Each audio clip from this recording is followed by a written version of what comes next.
for Journey, in case you're wondering. We'll be out about half an hour. I've been to the park 7 years. On today's safari, we are going to see how our parent organization, San Diego Zoo Global, is leading the fight against species extinction, partly to the work of the San Diego Zoo Global Wildlife Conservancy, which is supporting conservation projects around the world as a way to save species for the future, and we'll look at a way you can be a hero for wildlife on your own. And specifically on our safari, we're going to look at behavior adaptations animals have for survival in Africa. If you're in the first car with me and you happen to have a medical emergency, just get a hold of me through the rear cab window here. If you're in any other car besides the first one, look at the ceiling above your head. On the left and right, do you see those yellow strips? Well, those are emergency strips. If you have a medical emergency, just press and hold one of those. That will also let me know up in the cab. Folks, on our right side, look at the extreme front left corner of the exhibit on our right side. There is a mom cheetah there with her 4 or 5-month-old cubs around her. Unfortunately, a very hard place to see them right now. And of course, the cubs stay around mom because she's their main protection from danger in the wild. Also, they're still nursing at this young age, if she lets them. Cheetahs are now vulnerable in the wild due to habitat loss and people capturing and killing them because they're worried about their livestock.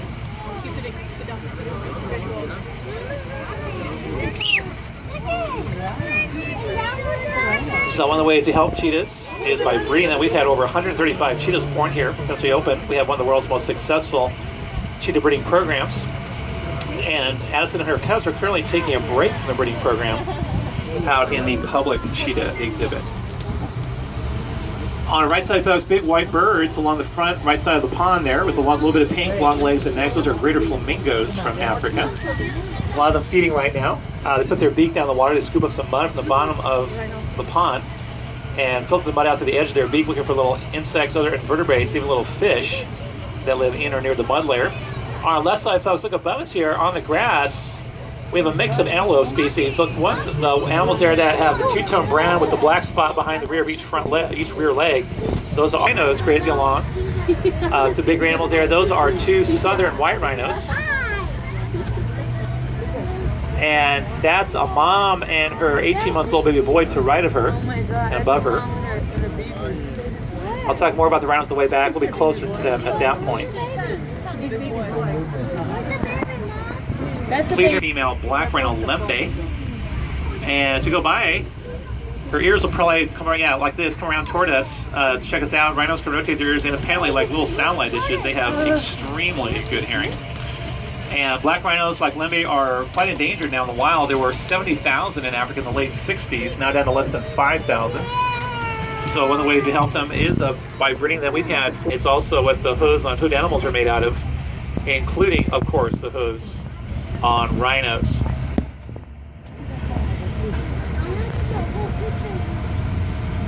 We saw the flamingos back there. We have some more water birds on our left side, on the left side of the pond and on the island of the pond.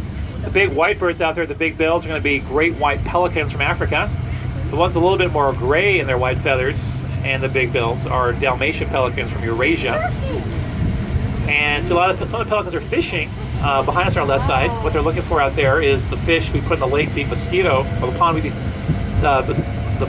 the fish we put in the pond to eat mosquito larvae. We try to keep our mosquito population down because, among other things, they can transmit the West Nile virus. That virus is especially dangerous to birds like pelicans. Grevy's zebra are endangered. There were partly due to just the lack of water where they live, and that's due to global warming and people diverting water for farming. So one of the ways we help the Grevy's zebra here is by breeding them. And once we pass, the gate and the plants beyond the gate on our right side, look above us, behind us on our right side, you can see the zebra at the feeder trough. I can see it right now, for example, from my point of view here. Looking behind me and above me on my right side. On our left side, folks, we have big Tamil there at the feeder trough. That's an adult Patterson's eland antelope. And it's checking us out as we go by. They are the most versatile of the African antelopes in terms of where they can live. Back on the right side, some more African birds. Look above the back middle of the pond there. There's 2 big black and white speckled birds on that pile of sticks above the back middle of the pond. Those are 2 western repelled vultures, the parents who built that nest 2 years ago. They are sitting on an egg on the nest right now. And we breed the Rappel's vultures because they are endangered right now in the wild due to habitat loss and just persecution by humans. On our left side, folks, more of the big tan elands up ahead of us, between us and the pond. They have come down to drink now that it's getting towards sunset here.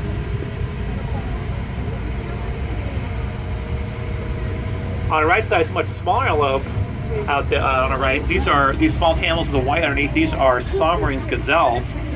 They're from the grasslands in northeast Africa.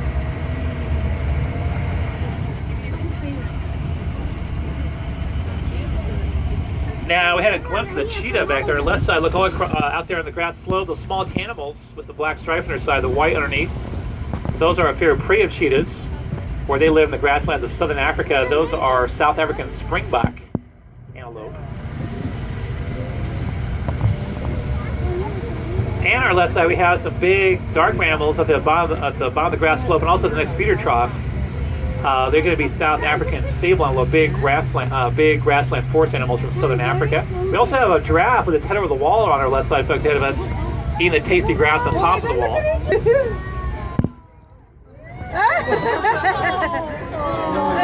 Take a picture, Papa. And now that we're too close to it, so it's going to walk away. Let's go forward a little bit. We have some other giraffes ahead of us here. Now, the Maasai are doing the best in the wild of the 9 subspecies of African giraffes, but they are still way down in numbers where they used to be. So one of the ways we help them is by breeding them. And we actually have 2 baby boy giraffes with the adults. So we have a total of 2 adult females out here, 4 young adults, and the 2 baby boys. Here's one of our adult males walking to the left, just next to us here.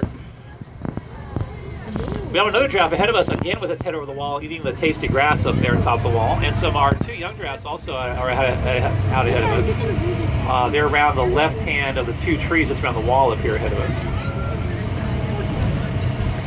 So here's one of our younger giraffes, folks, with his head over the wall eating the grass on our left side. And then our 2 baby boys are on either side of that left-hand tree, just around the wall here. And notice how spread out the giraffes are compared to the other animals we've seen so far. The giraffes are very tall. They have very good eyesight, so they don't have to be right on top of it. Now it's getting cooler. And we have one more giraffe ahead of us who is eating leaves off the tree beyond the bush, beyond the fence that it's next to. So here's this giraffe using its long neck and tongue to get those leaves. The bush there with the reddish flowers. Notice all the leaves end in a flat line. Also on our left side, folks, we have a rhino playing with a ball here in the middle of the exhibit. That's our young male black rhino, Eric. He is the second most recent calf of our adult female Nola. Adult female Lembe we started earlier. And unfortunately, he's behind the left side of the crowd there. On our left side also, we have these big black animals just beyond the fence here. These are Cape buffalo, which are big grassland animals.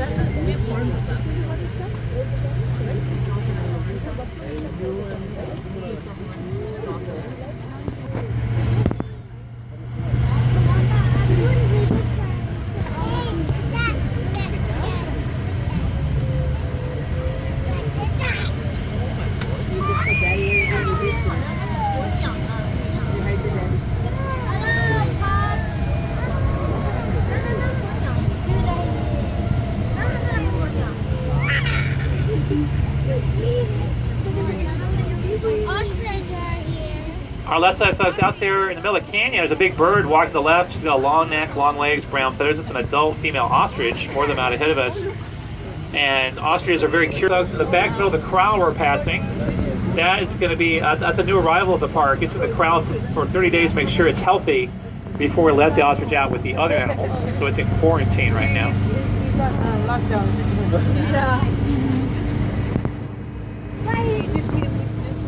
So they want to see how he does, how he acts, see if he's okay, so they can let him out, and be free with everything. The fence, the orange mammals there are Uganda cob antelope.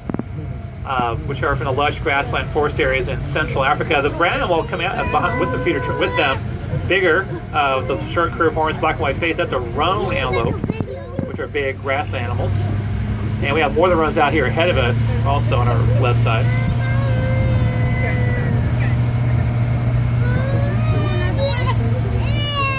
And there's also more of the orange-brown Uganda cob on our left side. Here's more of the roans. The roans are just on the fence up here. They're called roanelle because of their brown color. Roan basically being another. Okay, I think they're up here because by being up here, they have easy access to this pond. We're about to cross the bridge. Raise your hand. And in this case, both answers are correct. Everybody raise your hand was right. Good job, folks. Folks, our right side, look here, just down below us, just the right of the pond here, and also crossing the pond in the back. These orange animals here, the white lines, are East African bongo antelope. They're the biggest of the African forest antelopes. And they are critically endangered. So one of the ways we help them is by breeding them. We're one of several zoos who began returning bongos to Africa in 2004. They were the first large zoo-bred antelope returned to Africa. And a lot more of the big tan greater kudu on top of the hill there where the feeder trough is.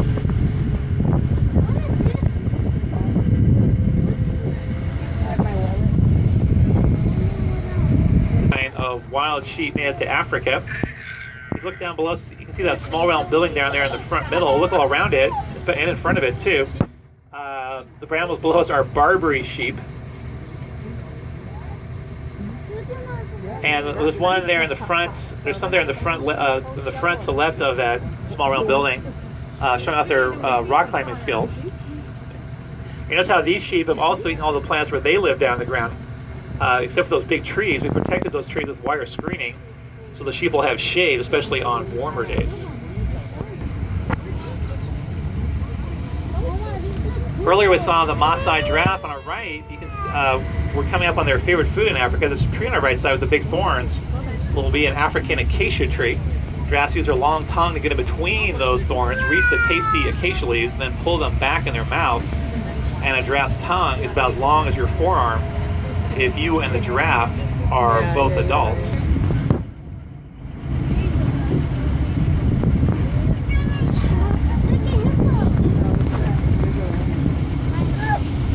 One way you can be a hero for wildlife on your own is to fight global warming. That's one of the major threats now to wildlife.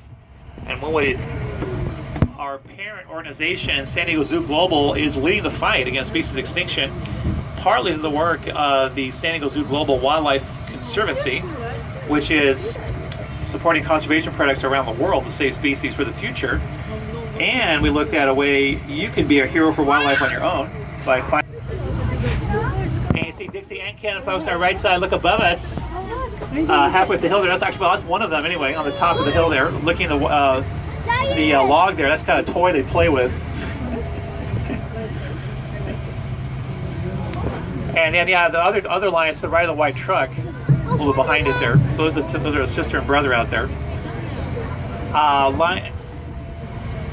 Lions are now vulnerable in the wild due to indiscriminate killing of them and animals they hunt by humans. So one of the ways we help them is by breeding them here at the park. As we come into our station, please wait to exit until we come to a complete stop. Once we're at a complete stop, you can help us out tremendously by opening the doors on the station side of the tram only.